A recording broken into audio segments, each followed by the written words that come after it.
यह मानव शरीर 9 द्वारों का एक किला है, जिसमें एक 10वां गुप्त द्वार भी होता है।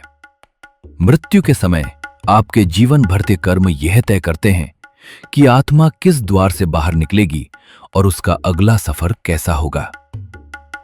द्वार 1 और 2, आंखें। यदि प्राण दोनों आंखों से निकलते हैं तो यह अत्यंत शुभ माना जाता है।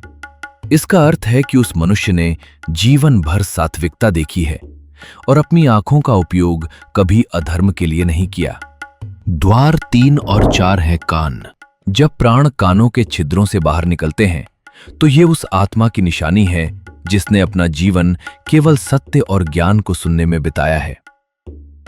द्वार 5 और 6, नासिका।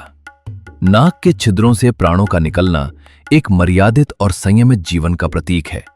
यह उन लोगों के साथ होता है जिन्होंने नियम में रहकर अपना जीवन व्यतीत किया है। 7वां द्वार, मुख। प्राणों का मुख से निकलना सबसे श्रेष्ठ निकासों में से एक है। यह उस वाणी का पुरस्कार है जिसने हमेशा सत्य बोला और मरते समय ईश्वर का नाम लिया। ऐसी आत्मा सीधे प्रकाश की ओर जाती है। 8वां और 9वां द्वार, निचले द्वार। गरुड़ पुराण के अनुसार यदि आत्मा शरीर के निचले द्वारों से बाहर आती है तो यह घोर वासना और अधर्म का संकेत है।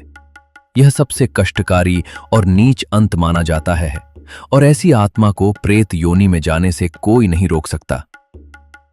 10वां द्वार, ब्रह्मरंध्र।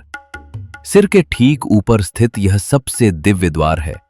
यहां से प्राण केवल उन महान योगियों के निकलते हैं जिन्होंने अपनी चेतना को पूरी तरह परमात्मा में विलीन कर दिया है। यहां से निकलने वाली आत्मा सीधे मोक्ष के मार्ग पर बढ़ती है और फिर कभी लौटकर इस दुखों के संसार में नहीं आती।